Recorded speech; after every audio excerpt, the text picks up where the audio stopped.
stick to the plan and trust the process, because who cares what it takes? Yeah. It's going to take something. It's going to be work, of course, but who cares about it? It's a process, and it's your process. You get to own it, and it will become a beautiful story, and you'll never imagine what that looks like. So just keep following it. What would happen if you just kept going?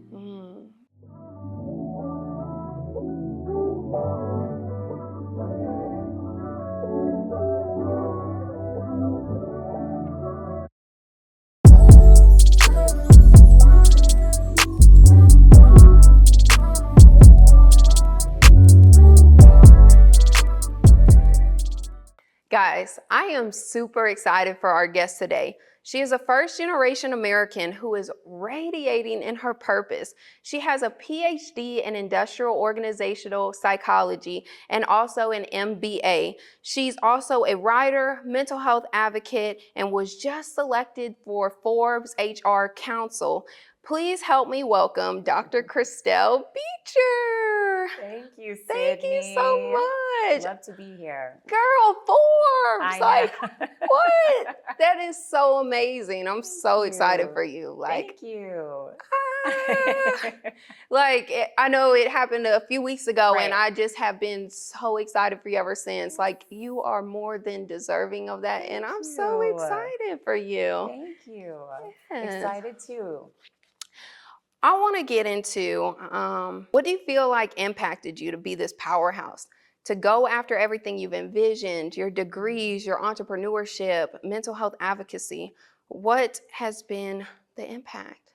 Yeah, I think a lot of times, like, people think that there's this cataclysmic time. And I think it's really been an evolution over time. I've spent a lot more hours sitting with myself. And I think sometimes people are so used to being, wrapped up in the busy routine of the day, and really sitting with myself helped me to really create a cornerstone for what's most important to me. A couple years ago, well, let's go back like a decade, I became pregnant. I was 19 and I was getting ready to have a baby. So a lot of my life flashed before my eyes, as you can probably imagine. Yeah. And being in college, I was always, I don't think I knew it then, but I was always ambitious, or I had a goal in mind. I remember like creating this 10-year plan of, I was going to be an anchor woman. I was going to be doing broadcast journalism. And my son really helped to put a lot into perspective. And I had to think through, okay, well, how can I pivot and do something that still feels true to myself, but also is going to help me to have the hours where I can be at home to raise him?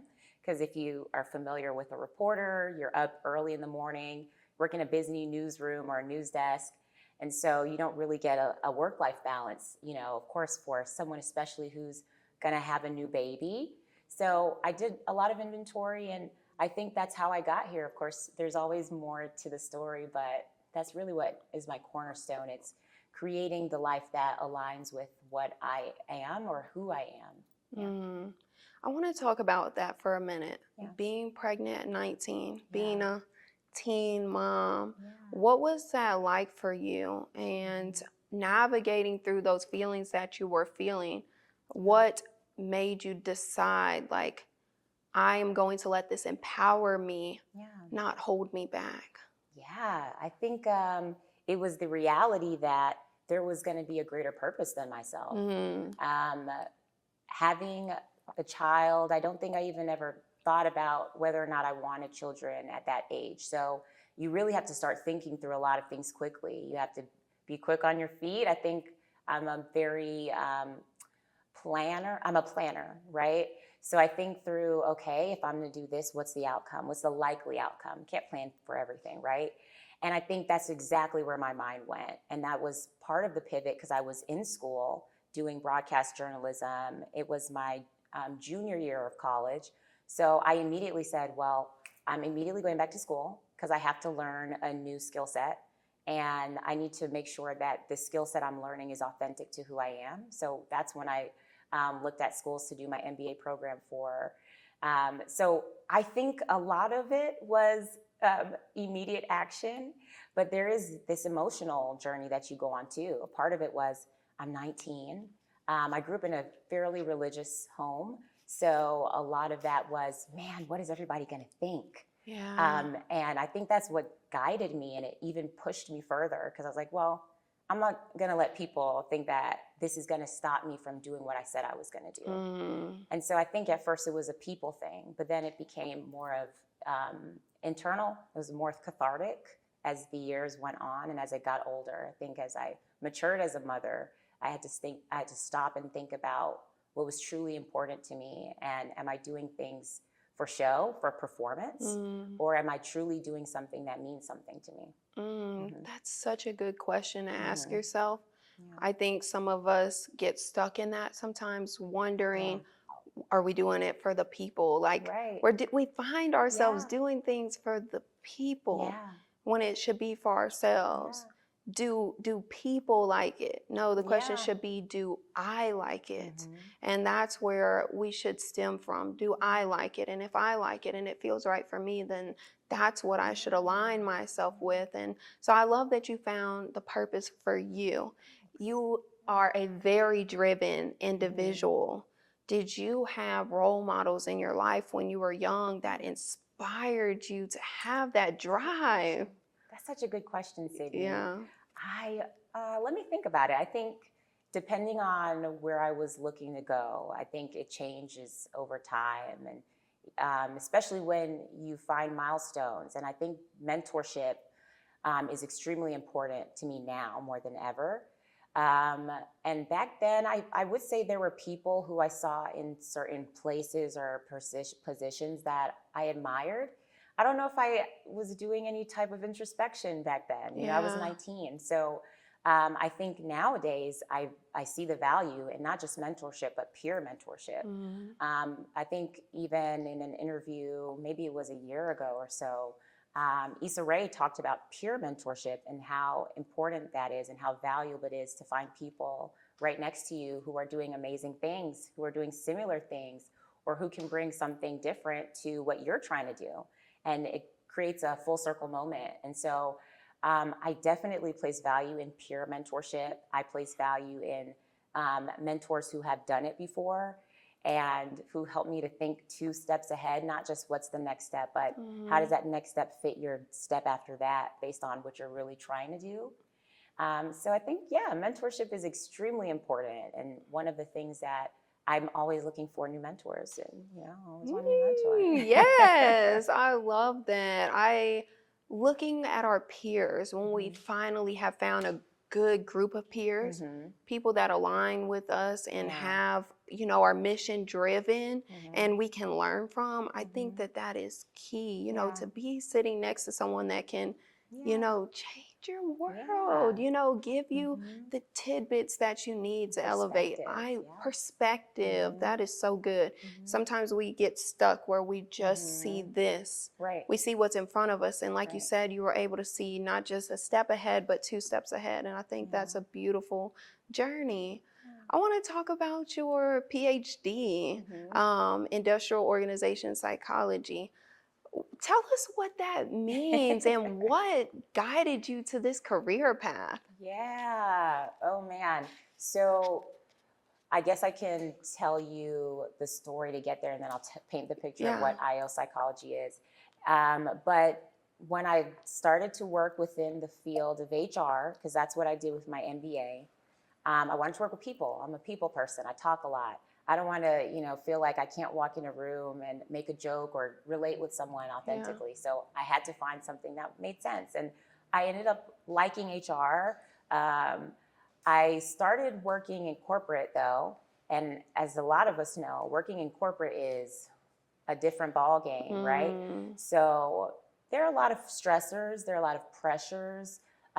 Some of it is eustress, which is the good stress that is a catalyst to help you to get things done. But other times it can be very anxiety ridden. And I found that happening to myself. I found that with, of course, give or take 1 or 2 companies I worked with, but almost every organization I worked within, I was stressed. I was dealing with some type of discrimination, some type of microaggression. I started dealing with leaders who you couldn't necessarily trust.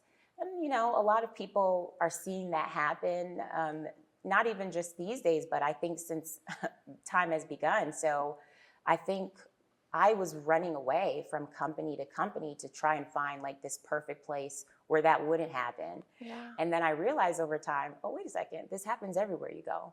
People are people.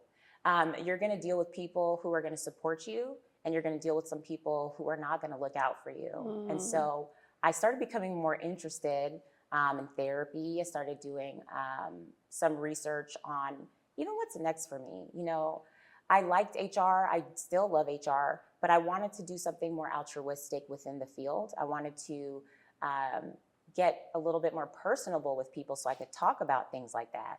So one time I was exploring like doing employee relations, which is a specialty in HR, which you're basically solving people problems all day, sitting down with them, talking through a behavioral issue or something that went wrong on site, you know, at your job or in the workplace. And so that led me to IO psychology, because I was trying to find like this perfect bridge of the organizational and the business side of HR or people, but also the altruistic side. And so I found the program, Industrial Organizational Psychology. And basically what that is it's applied psychology within the workplace. So you learn all the psychology principles, psychological principles, the different branches of psychology, like behaviorism, which focuses on, you know, you're just correcting a behavior in today's time. Then people are more familiar with CBT, which is cognitive behavioral therapy, which is more focused on what led you here, what in your past happened, and how can we correct what happened there, so you are more set for success. And anyway, all of these different branches of psychology it's so interesting because you can apply them in the workplace. You get to know people a little bit deeper. A big part of IO psychology is behavioral research. So you're constantly poking holes in things and asking questions and collecting data. So long story short, that's how I got to IO psychology. I wanted to, you know, once again, be authentic, right? And a lot of people don't feel that way when they come to work or they step into a workplace. They feel like they have to perform. They feel like they are half of themselves when they step to work. And really my mission is to empower people to bring their whole selves to work. I think that is so good. I want to know, what have you learned from being in this field that people in the workforce should know? Because your degree focuses on workplace and people that are actually in the workforce right now. What have you learned in your field that could help them right now? Yeah, I think especially after exiting COVID, people, your whole self, right, is more prevalent than any other time. Like people were working from home. Parents were teaching their kids in school, like putting on one hat, being a teacher. The next day or the next hour, minute, you have to get back on Zoom or on Teams and have a meeting like you're not parenting and being a teacher, right? So it was very stressful. And I think coming out of COVID, a lot of people are starting to recognize like, hey, the workplace owes it to us to make this an actual comfortable work environment. So what I would tell everyone and what I've learned is a lot about psychological safety in the workplace. It means creating a space where leaders are accountable for the culture they're creating. People, not just leaders, are accountable for what they contribute to the culture. And I think that's a big piece. A lot of people at work think it's really up to the leaders to create a comfortable work environment, and it is. A large portion of that is. But we have agency in that too. And we get to choose the culture that we show up to. We are all change agents. We are all influential. We all have a realm of influence, and we all get to have a part in shaping what the workplace feels like. So that might mean using your voice. That might mean managing up or talking to your leader about what you've just heard them say in a meeting that maybe made somebody else feel uncomfortable. I think it's agency. Everybody has a hand in creating the space they want to show up in. That is so good. Just being a part of the solution. We got to be a part of the solution. I love that. I want to talk about your personal experiences that you've had in the workforce that your PhD has helped you to overcome? Yeah, I think I have to couple it with therapy. A lot of it is um, spending time with yourself. So maybe 2 years ago, left a workplace, I left a work environment that wasn't healthy for me. And I made a decision to only do the things that were extremely important to me, that I've had on my shelf and that been wanting to get to. One of those things was actually spending time with myself. And I think my research and listening to people who were a part of my research and how they felt about work and how they felt showing up to work, it helped me to see myself in that a lot. I was like, oh my goodness, like we're all dealing with the same thing. I think a big piece of that is spending the time with yourself to process things that just happened. So I chalk that up to therapy, but also in the workplace, if you don't process something that happened previously at another place or even at home, you're going to take that back into work. And that's a reciprocal relationship you'll have. And you'll always be experiencing trauma within the workplace. And I think that's what was happening with me when I was bouncing around trying to find a place where I could escape that. Until I recognized, no, I have to do the work. This is about me and how I'm going to show up if somebody does do another microaggression, or if somebody else makes an interesting comment that we don't say, these days or anytime, right? I think a big part of that is sitting with yourself and doing the work and knowing that you can't escape it in an environment. That is so good, doing the work. We gotta keep doing the work. Oh my God, I've been preaching to myself about this. Keep doing the work. Experiencing these things in the workplace. You're an entrepreneur now. Let's talk about that. Let's talk about the moment that you decide corporate wasn't for you anymore and you started the creative corporate. Let's talk about creative corporate. What made you make the decision to lean into entrepreneurship? I think I've always done entrepreneurial things in essence. When I was in college, I had my own website called KBTV, and it was almost like it was a digital publication. I don't give myself enough credit for that, but I had columnists who would write about pop culture, sports. And so that was something maybe I did back in 2012 when that was really what I wanted to do. And that was a large part of my focus. So I think there's always been that spirit out there. And every couple of years, I'm like bursting, like, I got to do something creative. And I was like, well, what's that about? I was like, maybe it's because inside of these organizations and inside of these environments, we're not given the space to be creative unless you're truly a creative, right? Unless that's the nature of your work. Yeah. So I was like, you know what? I'm going to create my own corporate, and it's going to be called the Creative Corporate. It's going to teach people how to take ownership and agency of their own careers and how to be the creative that they are, because all of us are creatives. I don't think a lot of us think that, right? But we're all creative. A lot of us don't know how to tap into it. Right. Yeah. Yes. And I love that. A lot of us don't know how to tap into creativeness because we haven't been taught that. We've been taught to think in silos, to color inside the lines. We've been taught to be linear in our approach to our lives. Yes. And that's why a lot of us almost think that our career is our life because we've been conditioned to think that way. So the Creative Corporate really was my emancipation. And it was me saying, look, I'm going to bring myself wherever I go. And I'm going to teach people how to do that too. So that's how it came about. It was really like me trying to get free from the mold. I love that. And you're doing amazing work with it. I want to know, what has been the proudest moment that you've had since you've made that decision to emancipate yourself? That's so good. Proudest moment. Maybe I haven't done that inventory yet either. That's a good question. Let's see. I think my proudest moment, maybe it's twofold. And maybe it's a series of moments. I'm sorry, Sydney. I have to change the answer. No worries. No worries. But it's talking to people. It's sitting down and seeing that aha moment come on for somebody, or getting through an entire program with somebody and seeing that They actually got a job doing what they want to do. They're getting paid $30K more just to do it. They get to set their own schedule to a degree, they're of their lives, not just their work schedule, right? I think that's a big part of what makes me excited and happy about the work I do. It's gratifying to see somebody have their own version of success. And I think that second part, the twofold part, is my proudest moment is just doing this.